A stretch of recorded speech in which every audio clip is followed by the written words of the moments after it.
Gente, mais 2 minutinhos, a gente começa.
Gente, alguém da cela 2 está ouvindo? Tudo certo?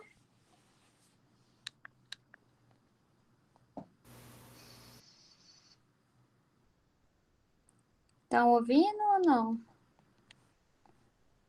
Sim, tá ok. Obrigada.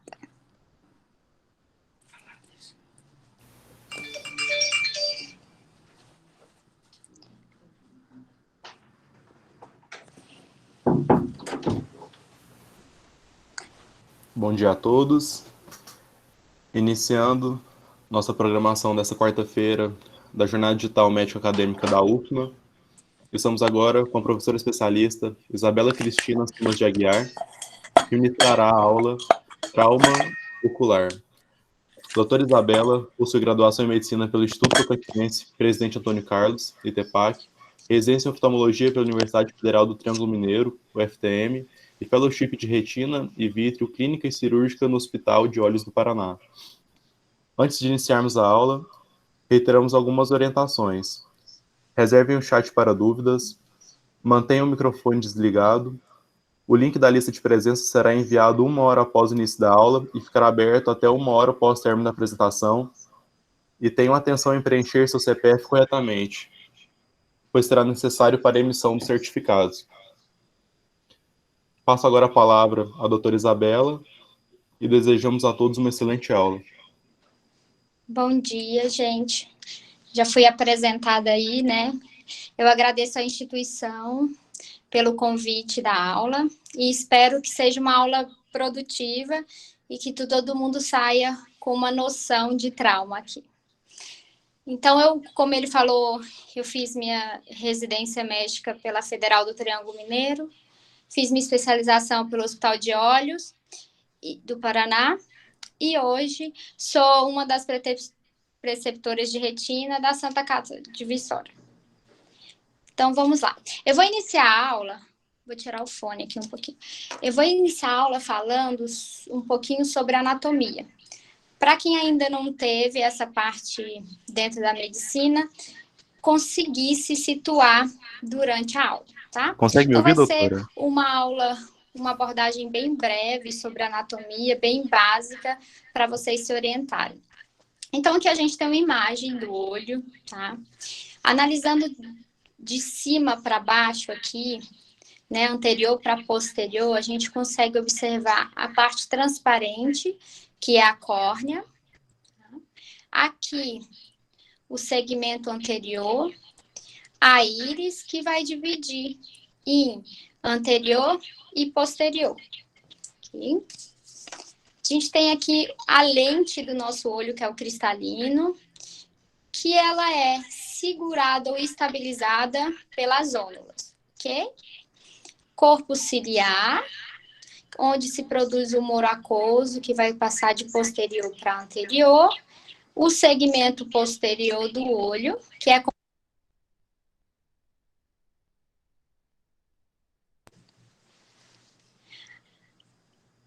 A retina, essa parte amarela, a coroide,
ok, agora eu consegui.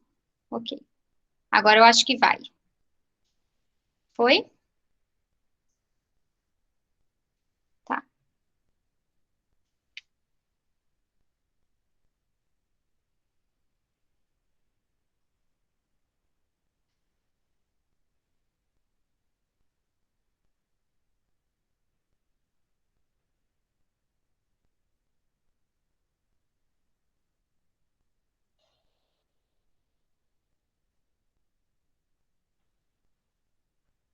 Vamos ver se tá ok.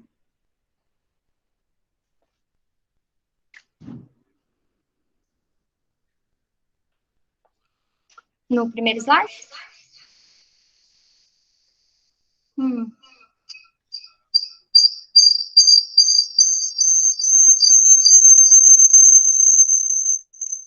Aqui para mim tá como se estivesse aberto.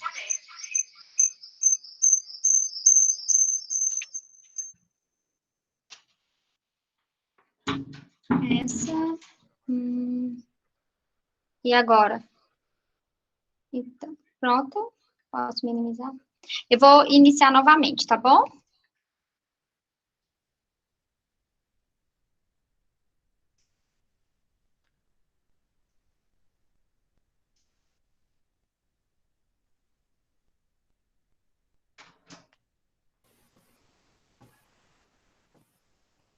Certo, doutora? Tudo pronto. Tudo pronto? A gente pode começar? Sim.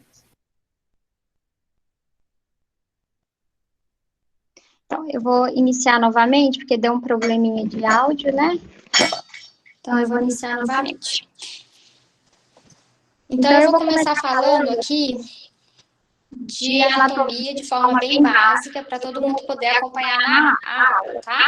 Então, de forma anterior para posterior, a gente observa aqui a córnea, que é esse tecido transparente, tá? Aqui o segmento anterior do olho, né? A íris, que divide a parte anterior da posterior. O cristalino, que é uma lente transparente do olho, certo? Que ela vai ser fixada aqui pelas ônulas no corpo ciliar, ok? No segmento posterior, em que a gente apresenta aqui dentro desse segmento posterior um gel, que é o humor vítreo, né? Essa parte amarela, a retina, que ela é nutrida tanto pela artéria central da retina e seus ramos, como pela córeo capilar, que é esse vermelhinho, e a parte branca, que é a esclera. E aqui o nervo óptico, tá? Aqui a gente tem uma imagem do olho dentro, né, da cavidade ocular aqui. A gente observa a relação do olho, né, na órbita com os ossos, os músculos aqui, que mais para frente a gente vai falar de alguns traumas que vão acometer essas estruturas extraoculares, ok? Então, o trauma, ele é um tema bastante importante, principalmente quando a gente olha como um todo, né, diante da oftalmologia. Por quê? Porque ele afeta, né, aquela parte da população socioeconomicamente ativa, e ele reduziu durante o tempo com a introdução da lei de cinto de segurança, né? Então, hoje a gente vê muito menos trauma relacionado a trauma contuso e acidente, carro, moto e assim por diante. Mas a gente tem que sempre lembrar dos acidentes domésticos e acidentes de trabalho, que ainda é muito presente e chega para a gente em pronto-socorro, tá? A fisiopatologia do trauma penetrante do segmento posterior, ele foi muito estudada, né, por o Stephen Ryan e pelo Philip Skilling em 1981.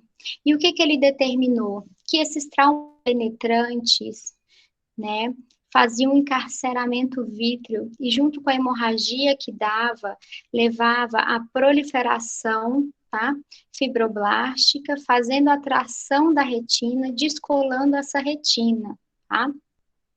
Assim como a hipotonia ocular, que ela se devia tanto pelo descolamento, tá, como pelo descolamento de corpo ciliar, levando à diminuição da produção do humor aquoso. Então, a gente vai começar a falar sobre o trauma propriamente dito, né? Trauma por queimadura ocular. O fogo é um importante mecanismo de queimadura ocular. Esse trauma geralmente é raro por causa do reflexo palpebral, e aqui a gente deve orientar principalmente as mães, em tempo de São João, né, a utilização de garrafas de álcool, tá, que provoca esse tipo de trauma. Orientar sempre aquelas mães fumantes de não fumar perto da criança, porque muitas vezes joga aquele cigarro no chão e essa criança acaba se queimando, tá bom? E os fogos de artifício. Queimaduras físicas, como corrente elétrica, que pode levar a uma atrofia óptica, catarata. Também orientar bastante as mães com criança pequena quanto aos objetos metálicos, principalmente tesoura, tá? Essas crianças pegam a tesoura e introduzem nas tomadas e provocam queimadura. É muito comum em pronto-socorro. Assim como qualquer objeto pontiagudo, como lápis, caneta, entre outros. Então, isso é muito importante orientar as mães. Chega muita criança com esse tipo de trauma no pronto-socorro para a gente. E a radiação ultravioleta, né? Nessa foto, eles mostram para a gente bem aqui o tipo de lesão e os diferentes comprimentos de onda. Por exemplo, abaixo de 300 aqui nanômetros, essas radiações, tanto UVB quanto UVA, elas vão provocar tanto lesões corneanas, como até predispor catarata, tá? A partir de 380 ali, a 780, já no espectro de luz visível, essa luz provoca queimadura retiniana e leva a algumas patologias que são irreversíveis em muitos dos casos. E sobre as queimaduras químicas, que eu acho que dentro das queimaduras é a mais frequente no pronto atendimento e é uma das mais importantes para o médico geral, né? Essas queimaduras, elas podem ser tanto por ácidos como por álcalis. O que é importante a gente saber aqui? Que sempre, assim, na maioria dos casos, as queimaduras por álcalis são mais graves. Por quê?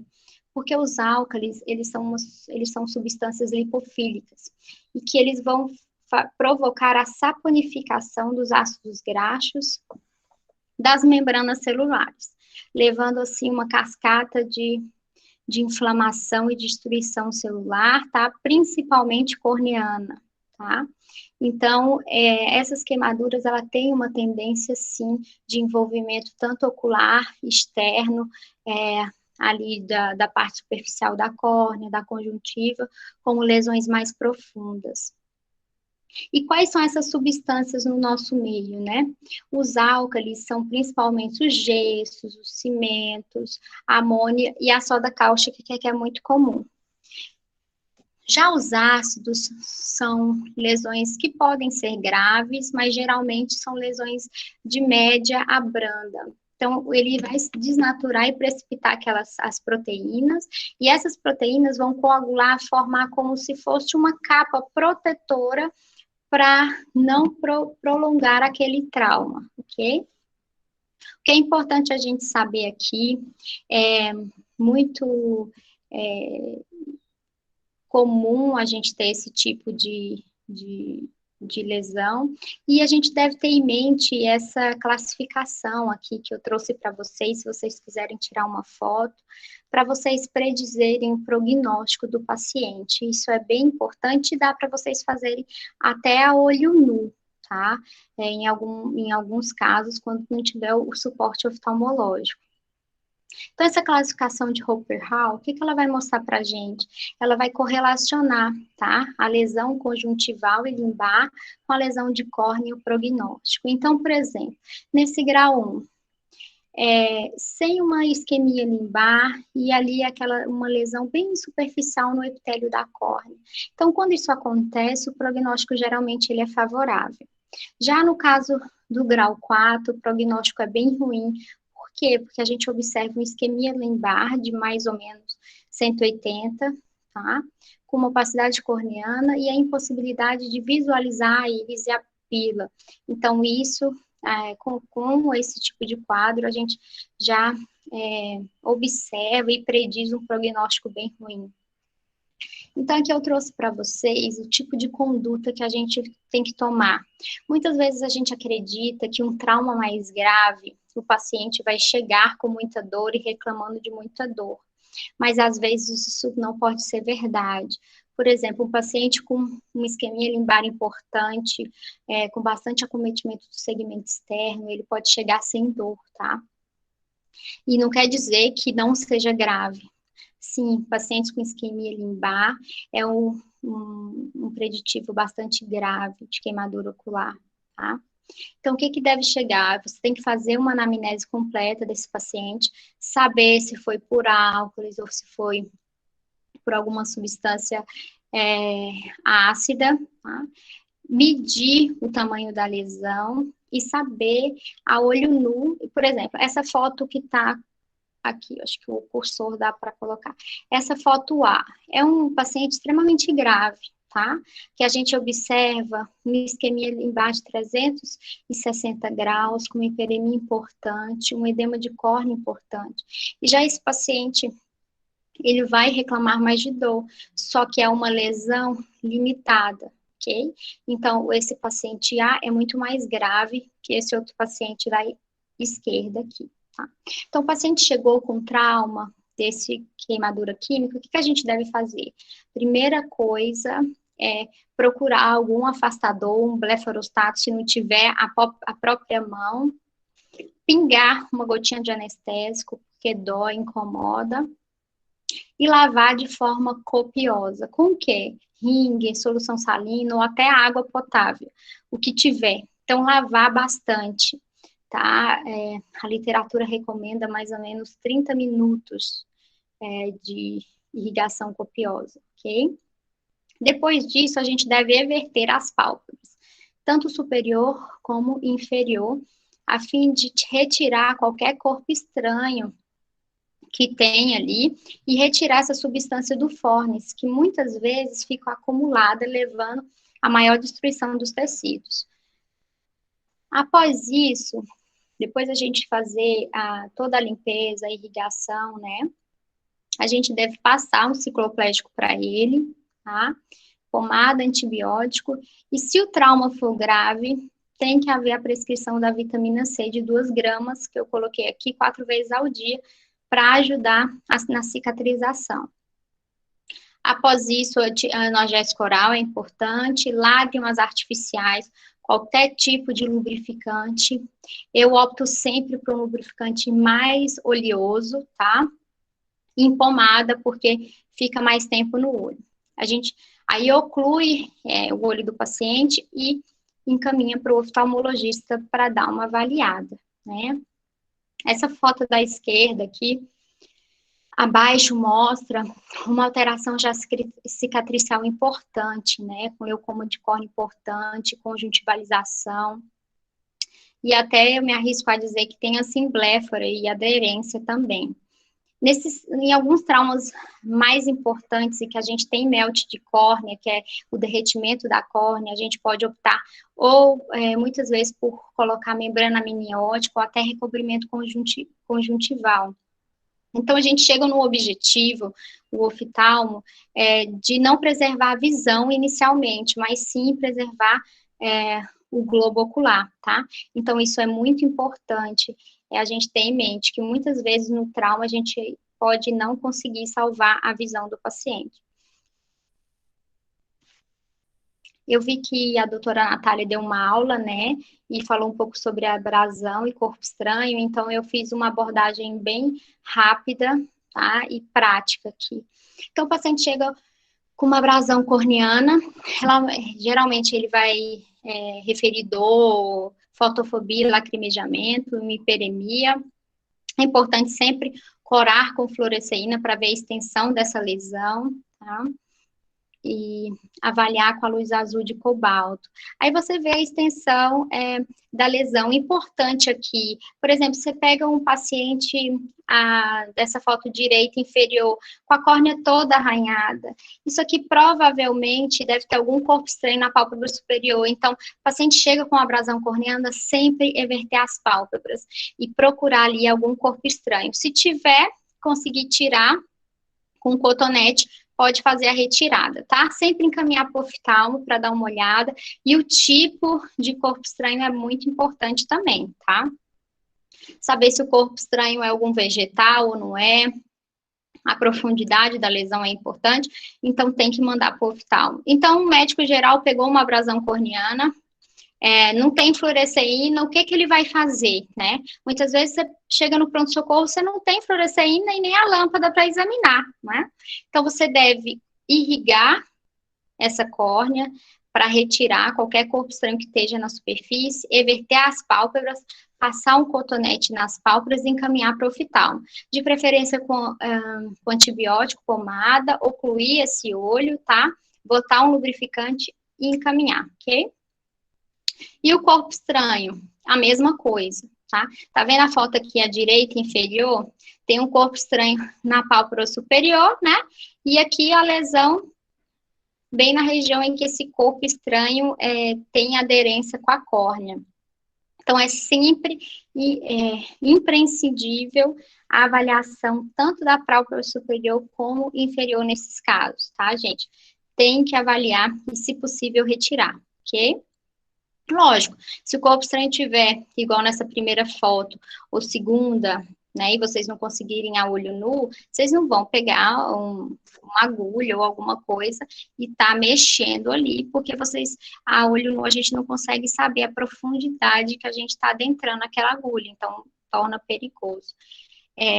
Eu vou falar um pouquinho aqui da nossa parte do oftalmo, nessas lesões aqui por ferro, né, por aquele esmeril, a gente tem que retirar bastante esse halo, porque ele pode causar uma reação inflamatória importante e até levar a uma úlcera infecciosa. Então, é muito importante ter o acompanhamento oftalmológico, tá? Mesmo retirando o corpo estranho, tá bom? Então, eu trouxe essa classificação aqui, esse score que é muito legal, e vocês podem tirar foto para até orientar o paciente de vocês no pronto-socorro, tá? O que ele mostra para a gente, né? E o que ele prediz? O prognóstico do paciente. Então, como é que a gente avalia ele, né? E usa ele? Então, a gente vai pegar essa pontuação final aqui, tá? 60, 70, 80, 90 e 100. Então, que vai desde paciente sem percepção luminosa até paciente com acuidade melhor que 20/40, tá? Depois você vai subtrair se o paciente tiver algum tipo de patologia aqui. Por exemplo, eu pego um paciente que ele está com uma visão chega para mim sem percepção luminosa, tá? Não, doutora, eu não tô vendo nada, eu coloco uma luz nele, ele não tá vendo, eu coloco a mão na frente, ele também relata que não tá vendo, certo? E vem um paciente aqui para mim com, por exemplo, um descolamento de retina. Então, eu diagnostiquei nesse paciente um descolamento de retina, né? Então, eu faço a subtração e jogo nessa tabela aqui, ok? Então, no caso, esse paciente, ele vai ter 10,49, né? Então, ele vai ficar aqui, ó, no score 2, certo? Com 28% de manter a visão sem percepção luminosa e só 15% de melhorar a visão, certo? Então, assim, você vai podendo avaliar e predizer o prognóstico de cada paciente atendido no pronto-socorro por trauma. Então, quais são os tipos de trauma ocular, né? A gente tem um trauma contuso, certo? O penetrante, o perfurante e aquele trauma com corpo estranho intraocular, né? Eu ressalto aqui a diferença de trauma penetrante e perfurante, tá? Trauma penetrante é aquele que há somente uma via de entrada e o perfurante mais de uma, geralmente duas, certo? É importante a gente também delimitar e predizer se esse trauma é aberto ou fechado, porque a conduta inicial muda, a urgência muda, tá? E o objeto que foi envolvido durante um trauma, se foi um vegetal, se foi algum tipo de metal, o tempo percorrido e se houve ou não objeto contaminado. Então, é importante a gente avaliar tanto pela biomicroscopia, como a oftalmoscopia indireta, se conseguir, tomografia computadorizada, ultrassom em ressonância, que eu vou falar as particularidades mais para frente, tá? E o trauma ocular aberto, né? Ele é dividido em laceração corneana, ruptura e lesão penetrante do globo, né, ocular e corpo estranho intraocular. A laceração corneana, a gente tem dois tipos de trauma de laceração corneana, né? Aquele tipo sem a penetração e com penetração ocular. Sem a penetração ocular, geralmente o paciente vai chegar com dor, uma história de trauma, né? Pode ou não ser de conteúdo vegetal, tomar cuidado aqui, porque esses conteúdos evoluem muitas vezes com úlceras fúngicas, então tem que ser um paciente acompanhado de perto, tem que mandar esses pacientes para o oftalmo, tá? Então, como é que eu vou saber se esse paciente teve ou não penetração ocular? Através do teste de Saido. Então, eu pego a fluoresceína, pingo nesse olho, vou com a luz azul de cobalto e vejo se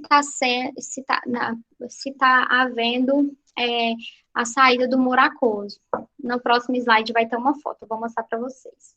Então, se vocês não detectarem saída de humor aquoso, o que deve ser feito? Dado remédios para o trauma, certo? Que é um antibiótico para evitar infecção secundária e a tropicamida, que é um dilatador, tá? E evita a formação de sinéquia pela inflamação, tá? E com penetração ocular, aqui a gente tem uma foto no paciente com um teste de saída positivo, vocês veem que aqui provavelmente teve uma penetração, né, e que houve aqui a presença do saído escorrendo, certo? Então, esse é o tipo de imagem que a gente vê na lâmpada de fenda. Lógico que nem sempre essa saída de saído é muito importante ao ponto de você ver tão bem como nessa foto, tá? Importante avaliar aqui, no caso de penetração ocular, saída de líquido de dentro do olho. O paciente, ele chega, doutor, eu furei meu olho e aí agora tá escorrendo água. O paciente chega falando isso. E a gente tem que dar valor à queixa do paciente, porque o paciente conhece o próprio olho, né? Então, ele sabe. Então, o paciente que vem com essa queixa de escorrer água, pode pesquisar, tá? E com história de trauma, que muitas vezes pode ter laceração corneana com penetração, sim, tá bom? E a gente, diante de um paciente assim, avalia qual o tipo de conduta. Tem paciente que vem que a gente não consegue fazer conduta expectante, tem que suturar mesmo a lesão. Mas outros não. A gente consegue prescrever hipotensor, tá? Para diminuir a produção do humor aquoso, diminuir a pressão, assim, deixar essa incisão mais coaptada e não vazar o humor aquoso. A gente pode lançar a mão de lente de contato gelatinosa e sempre antibióticos, tá? Então, agora para vocês. Então, chegou lá um paciente com laceração corneana saída de humor aquoso dentro do olho, o que é que eu vou fazer? Inicialmente, você tem que diagnosticar, tá? Depois já entrar com antibiótico e encaminhar para o oftalmo, que ele vai tomar uma dessas condutas. Porque é muito difícil você avaliar e predizer que tipo de conduta tomar somente a olho nu. A gente tem que ter a lâmpada de fenda para avaliar, tá bom? Sempre evitar corticoide, tá? Corticoide nesses pacientes com trauma ocular, principalmente corneano, é muito grave, pode evoluir com úlcera e úlcera grave, levar melting corneano, derreter essa córnea, é muito perigoso. Nunca, de hipótese nenhuma, vocês clínicos podem entrar com corticoide, tá bom? Sem uma avaliação minuciosa dessa córnea. E agora a gente vai entrar na ruptura do globo ocular, né, e a lesão penetrante, que eu acho que é o assunto mais esperado e mais desesperador que um médico geral pode pegar no pronto atendimento. Chega o paciente com história com globo ocular aberto, né, você chama o médico, você fica desesperado, não é isso? Então, o que a gente deve fazer?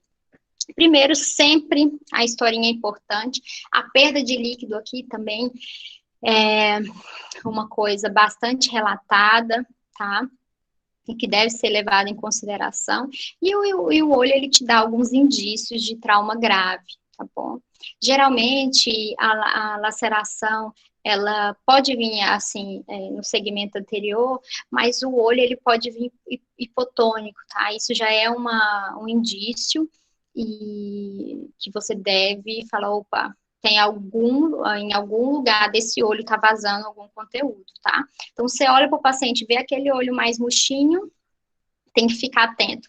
Cuidado com as hemorragias subconjuntivais de 360 graus, tá? Porque muitas das vezes, durante o trauma, pega um vaso, sangra, e a laceração, a ruptura do globo, tá atrás desse sangramento. Então, tomar muito cuidado. Então, o paciente vir com essa hemorragia, que você não dá para ver nada, só aquele sangue na área da conjuntiva, encaminha para o oftalmo, não fica enrolando com esse paciente, não. Porque aí na lâmpada de fenda a gente consegue avaliar melhor, tá?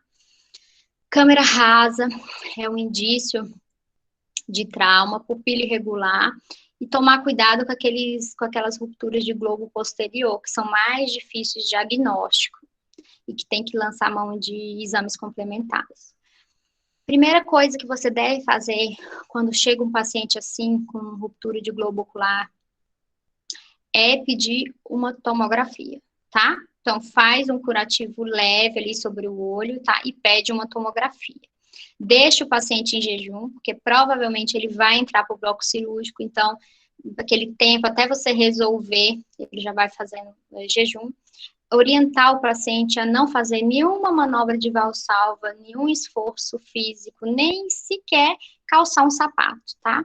Porque esse tipo de atitude pode levar a uma evisceração espontânea, tá bom? Ter cuidado com a solicitação de ultrassom ocular nesses pacientes, porque para você fazer ultrassom, você tem que apoiar ele no globo ocular, então, dependendo do tamanho da ruptura do globo, ele está contraindicado. Medir a visão sempre, tá? E antes de encaminhar, se vocês não tiverem um oftalmo à prontidão, iniciar antibiótico terapia endovenosa, tá? Antiemético e analgésico. O tampão, gente, não pode ser um tampão compressivo. Então, você não pode pegar a gaze, enrolar, igual a gente faz, e tamponar. Ou você pega um tampão desse de acrílico, ou uma ideia muito boa, que eu já vi fazendo, são aqueles óculos de natação, tá? Mas tem que ter cuidado ao colocar o óculos para não comprimir o globo. Então, ele tem que ficar sobre tanto o osso frontal como o zigomático, aqui o processo zigomático, e não haver compressão de nenhuma parte do globo ocular, tá? Já a ruptura do globo sem lesão penetrante, trauma ocular sem lesão penetrante, tem que ser avaliada, que é um caso que a gente pegou de um adolescente de meia idade, que o pai, ele estava mexendo com alguma coisa de ferro, batendo lá, e essa frespinha de ferro entrou, né, na esclera do paciente. Isso é muito comum, acontece muito, principalmente em interior. Então, o que você deve fazer? pedir uma tomografia, tá? Deixa o paciente em jejum, pede uma tomografia. Na tomografia, você vai ter noção ou não se teve lesão de globo ou não, se pegou a esclera ou não, tá? Esse paciente em si, ele não teve penetração, tá? Então, o que a gente fez? Retirou esse corpo estranho e ele não transfixou o globo, mas penetrou um pouquinho na esclera, tá? Suturou ali a esclera superficial.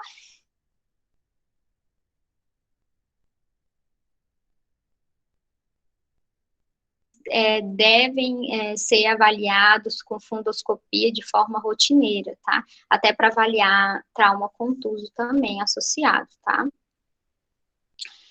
E o corpo estranho intraocular. Então, o paciente chega com uma história, doutora, tem um negócio que caiu dentro do meu olho, entendeu? Eu tava lá, alguém tava batendo uma madeira e a fresca entrou no meu olho. Cuidado, viu, gente, com madeira, porque é outra coisa. Muitas vezes, quando você vai pedir uma tomografia, a madeira, na tomografia, ela pode se apresentar como ar. Então, sempre orientar o radiologista, escrever no pedido, trauma com madeira, para ele avaliar a densidade, tá bom, desse material. Então, o paciente vai chegar com aquela queixa de hemorragia conjuntival, né, dor, e você deve suspeitar disso aí. Dependendo do tipo de material, você deve fazer abordagem recente ou não. Hoje, isso é o que a literatura prediz e fala, porém, hoje a gente sempre aborda. Então, o paciente chega com corpo estranho intraocular, é muito difícil a gente considerar aquele material inerte, por exemplo, ouro, vidro aí, chumbo, né, prata, e não abordar, tá? Esses materiais, eles não podem estar infectados, e a gente não tem como ter certeza se tá ou não infectado, né?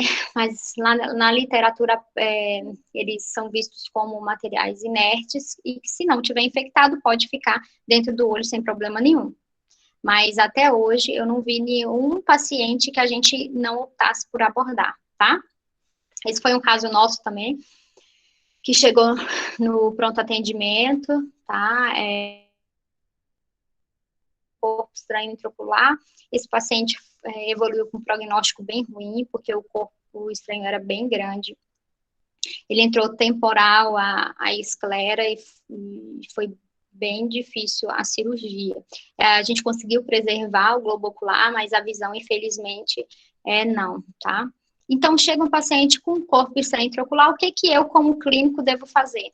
Avaliar, pedir tomografia, a mesma coisa, deixar o paciente em jejum, entrar com antibiótico venoso e chamar o oftalmo, ou encaminhar para o oftalmo, tá? Já pede a tomografia, porque já agiliza a parte do oftalmologista, e vocês conseguem avaliar também, né? Fica como ali um conhecimento enriquecedor pessoal, ok? E corpo estranho intraorbital. Pode ser tanto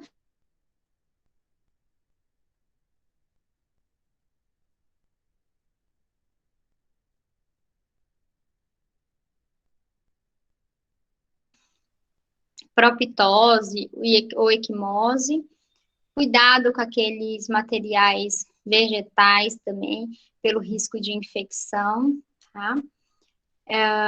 Pedra, vidro, ferro e chumbo é considerado dentro da órbita material inerte, tá? Então, muitas vezes, dependendo do tipo de material, a gente pode só observar esse corpo estranho e acompanhar o paciente. Por que a gente deve acompanhar? Porque esse corpo estranho, ele pode se mover dentro da órbita e atingir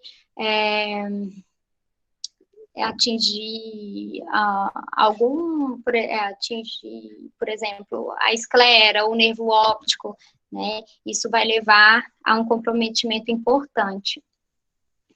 Então, tem que ser bem avaliado. Cuidado com a solicitação de ressonância magnética. Muitas vezes, os corpos estranhos que vêm, tanto intraocular como intraorbital, são metálicos. Então, não lançar mão de ressonância sem saber o material. Sempre tomografia. Eu sempre oriento os meus alunos a fazerem isso, tá bom? Medir a visão, entrar com antibiótico sistêmico.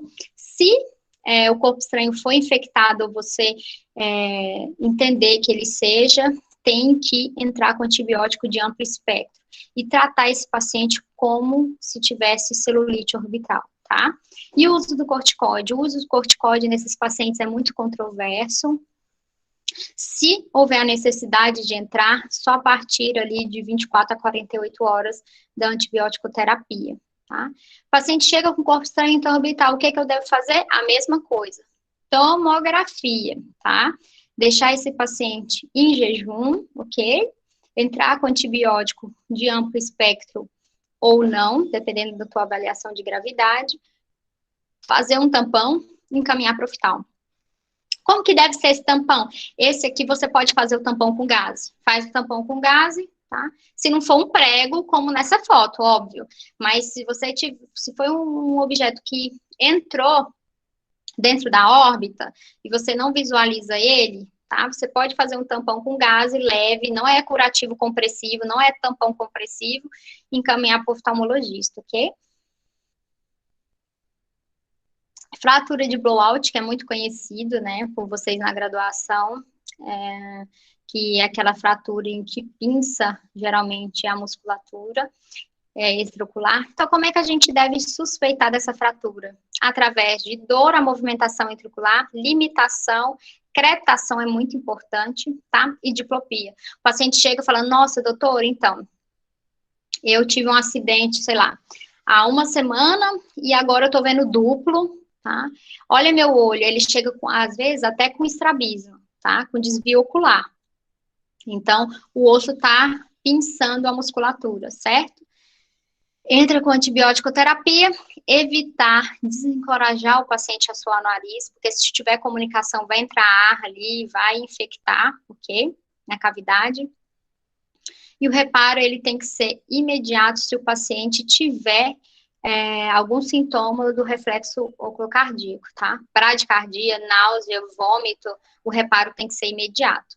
Não tendo nenhum desses sintomas, a gente pode postergar a cirurgia, deixar o paciente estabilizar, porque muitas vezes o paciente vem com algum outro trauma associado, né? Foi acidente de carro, acidente de moto, então a gente estabiliza o paciente para depois reabordar, tá bom? Então, aqui eu peguei algumas imagens de TC, mostrando aqui uma fratura de lamelopapirácea.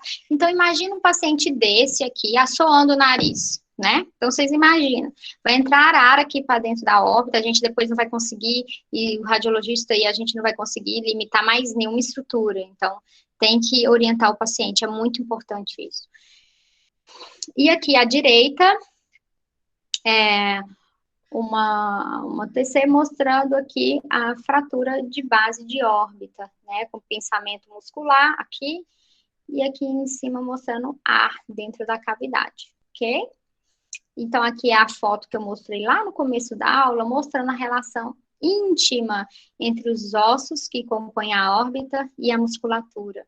Então, sempre lembrar, paciente com visão dupla, vendo torto, que eles falam, né, olho torto, crepitação, lembrar de fratura de blowout, ok? Muitas vezes quem aborda esse paciente com a gente é o pessoal do bucomaxilo ou otorrino, tá bom? A gente entra em conjunto nas cirurgias. Síndrome do bebê sacudido, muito comum, principalmente interior, tá, gente? Cuidado com isso. O bebê, a mãe chega falando que o bebê caiu, tá? Tem sinais de confusão mental. Você pede uma radiografia, mostra ali sinais de lesão óssea, em vários estágios de cicatrização, hemorragia subdural, fratura de costela, cuidado, tá? Investigar, acionar o conselho tutelar sim, porque a criança não tem culpa, né? Hoje em dia, os pais não querem mais criar seus filhos e ter paciência, então tem que ficar de olho bem aberto. Isso acontece muito, vocês vão ver muito quando vocês começarem a trabalhar, ok? Então, tem a tríade muito conhecida, que é hemorragia subdural, né, hemorragia retiniana bilateral, encefalopatia anóxica. Geralmente, essas hemorragias intraocular são bilaterais mesmo. No pronto-socorro, se vocês não tiverem um oftalmoscópio direto, vai ser difícil avaliar. E também criança é muito difícil deixar você avaliar, né?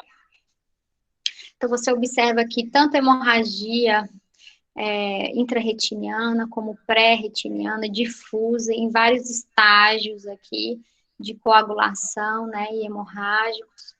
Então, suspeitar sempre de síndrome do bebê sacudido.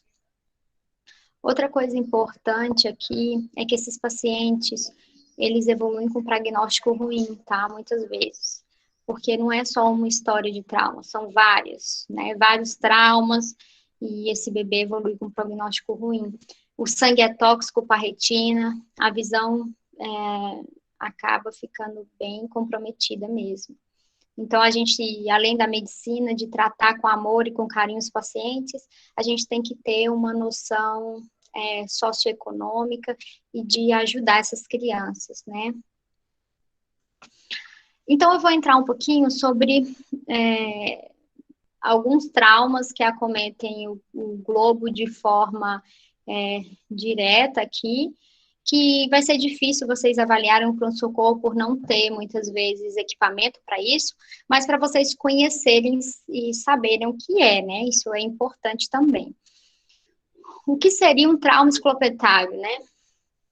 Esse nome, ele vem aí para acrescentar a literatura, né, e o conhecimento da gente.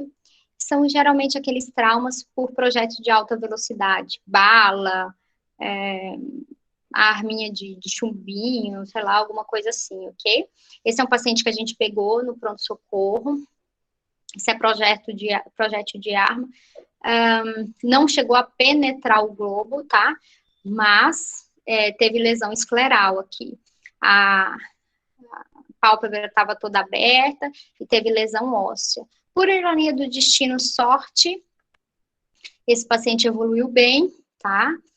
A gente suturou a pálpebra aqui, suturou a esclera e deu tudo certo, tá? Como que eu devo avaliar e pensar nesse tipo de trauma? Primeiro, a história de projeto de alta velocidade, e muitas vezes esse paciente vem com necrose de retina associada à ruptura de coroide, hemorragias, tá? E tem que fazer um acompanhamento desses pacientes, ok? E dependendo do local onde é atingido, pode levar a uma baixa visual, um prognóstico bem ruim.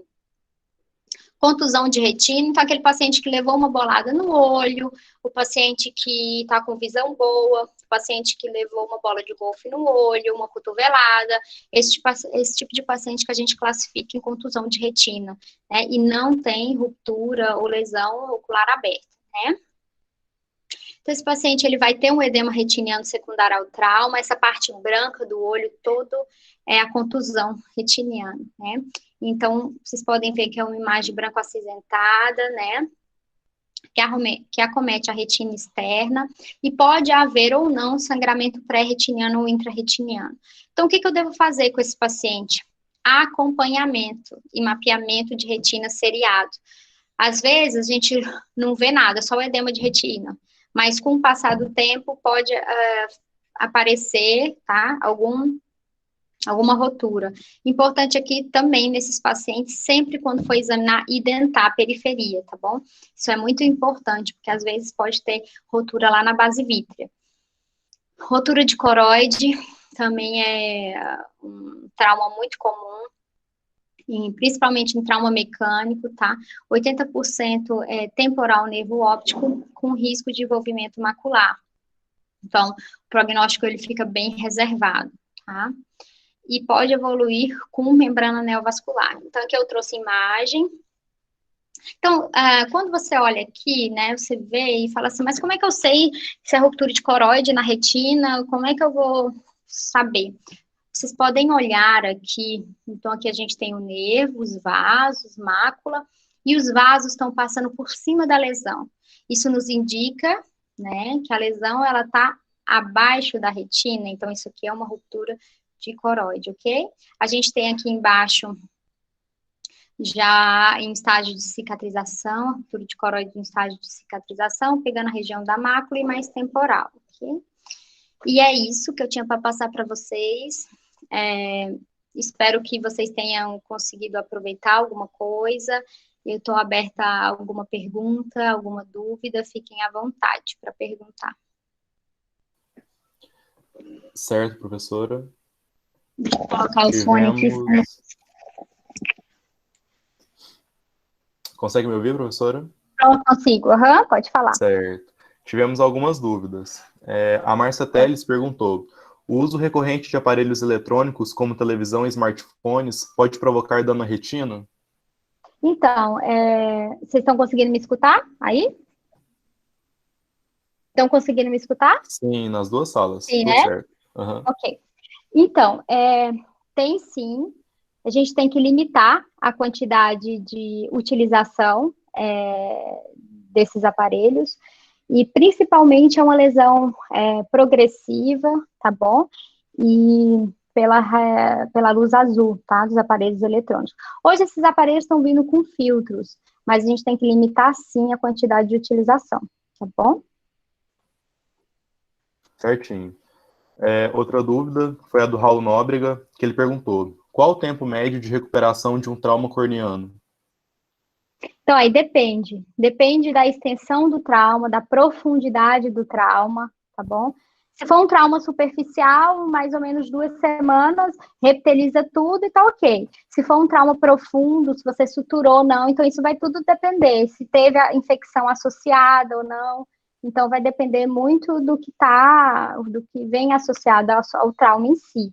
A gente não consegue predizer um tempo correto, entendeu? Certinho. O Jarison Lopes, ele pergunta, né, professora, pode falar mais em relação à queimadura por solda elétrica, as abordagens iniciais? Então, eu vou voltar no slide, vocês conseguem ver o slide aí, né? Isso. Uhum.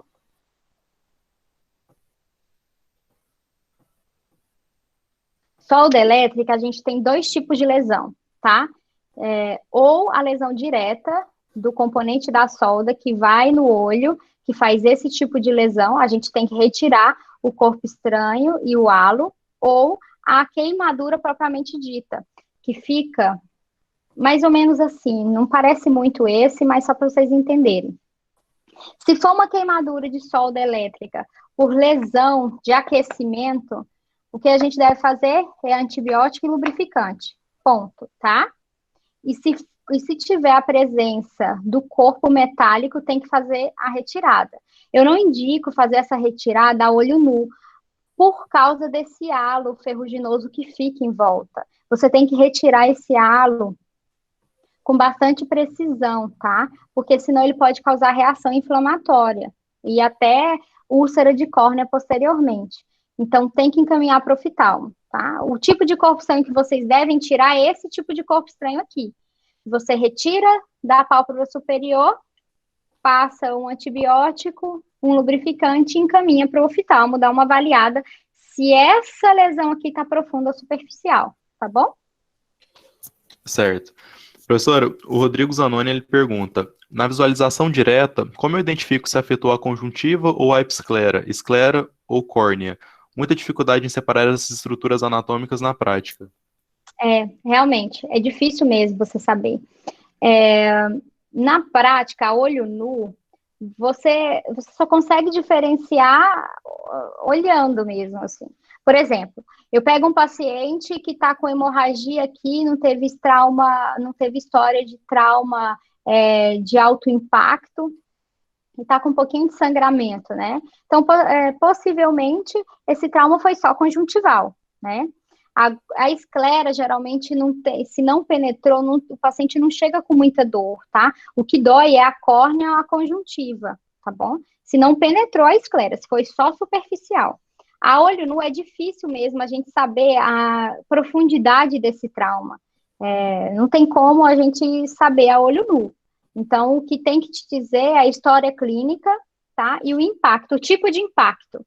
Por exemplo, o paciente chega falando assim, olha, meu filho bateu o dedo no meu olho. Então, diante dessa história, o que você deve pensar? E ela relata, além disso, né, muita dor. Foi trauma corneano, né? O ideal é você corar com fluoresceína, que muitas vezes os pronto-socorros não têm fluoresceína, né? E avaliar esse tipo de lesão. Mas se ela tá com muita dor, provavelmente foi lesão corneana, tá? Então aí faz a lubrificação antibiótico e encaminha para o oftalmo. Já a questão da esclera e da conjuntiva é muito complicado, porque você precisa avaliar essa lesão, até com cotonete. Muitas vezes a gente pega na lâmpada de fenda o cotonete e mexe essa conjuntiva e tenta, quando ela está com sangramento, observar lá atrás dela. Então, a olho nu é muito difícil mesmo de conseguir separar essas estruturas, não consegue. Certinho. A Patrícia Silva, ela pergunta, no transplante de conjuntiva, a recuperação é 100% em uma cirurgia, por exemplo, pterígio? Como assim a recuperação é 100%? O que que acontece? O pterígio, ele é uma doença que tem níveis de recorrência, tá? Principalmente aqueles pacientes que trabalham com poeira, trabalham de via externa, lugares quentes. O pterígio, ele tem uma predisposição de recorrência. Então, a gente sempre indica e orienta o paciente que mesmo fazendo a cirurgia, pode recorrer, e aí tem que fazer uma nova reabordagem, tá? Pode ser com transplante, tá? De conjuntiva, pode ser com transplante de membrana amniótica, a gente coloca uns colírios para tentar bloquear o crescimento desse tecido, tá bom? Mas eu, na minha residência mesmo, eu peguei um paciente que ele era taxista. A gente operou ele 5 vezes e retornou o pterígio as 5 vezes. Então, isso depende muito da resposta inflamatória do próprio indivíduo mesmo. Tá bom? Tá bom. Jarson Lopes pergunta, como proceder se o corpo estranho está na córnea? Vale tentar retirar? Essa é uma pergunta bem complicada. Porque, assim, a olho nu, você não consegue predizer a profundidade desse corpo estranho, certo? Se o corpo estranho for bem superficial, vale a pena tirar. Mas se não for superficial, não pode tirar de hipótese nenhuma. Então, isso assim, você vai pegar com feeling. E se você tiver na dúvida, encaminha para o oftalmo. Eu acho que é a melhor opção. Não se meter nessa. Porque se tiver com alguma profundidade, penetração na córnea, na hora que você retirar o corpo estranho, vai começar a ter saído, que é aquele vazamento do humor aquoso. E aí, um trauma que poderia ser contido num centro cirúrgico, num bloco cirúrgico, né? Você passa a ser um trauma penetrante, infectado, porque você não colocou colírio para desinfectar o olho, né? E aí é um problema. Então, assim, se for superficial, muitas vezes, como é que você sabe se o trauma é superficial ou não? Vou dar algumas dicas que tem as suas exceções, tá? Mas para vocês, eu acho que vai ser bem válido. O paciente, ele tá andando de moto, certo? E refere assim, então, doutora, eu estava andando de moto, veio uma ventania e caiu um negócio no meu olho, e tá arranhando demais. Geralmente, quando esse paciente vem com essa queixa, com esse tipo de queixa, é um corpo estranho só superficial, tá bom?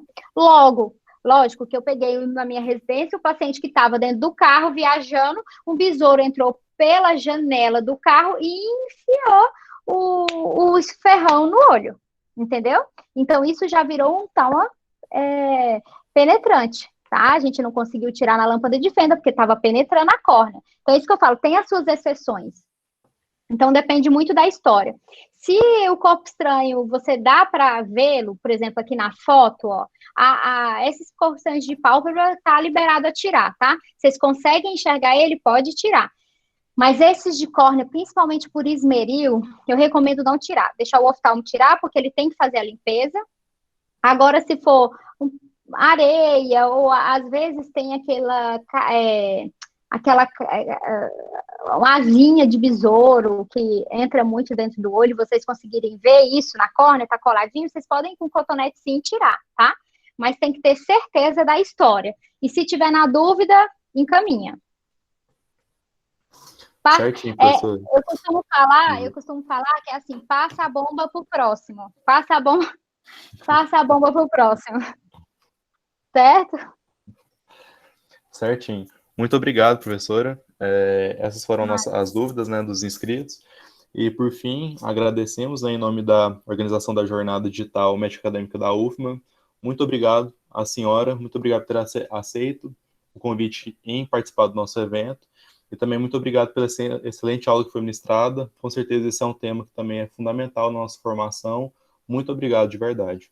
Obrigada a vocês. Qualquer dúvida, vocês podem entrar em contato comigo, tá?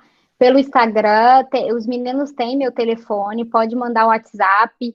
Tá no plantão, viu? Agoniado aí quando vocês se formarem. Quiser tirar alguma dúvida, manda uma foto que a gente responde e ajuda, tá certo? Um bom dia para vocês. Espero que a aula tenha sido produtiva. Tá bom? Certinho, professora. Muito obrigado. Bom dia também. Bom dia.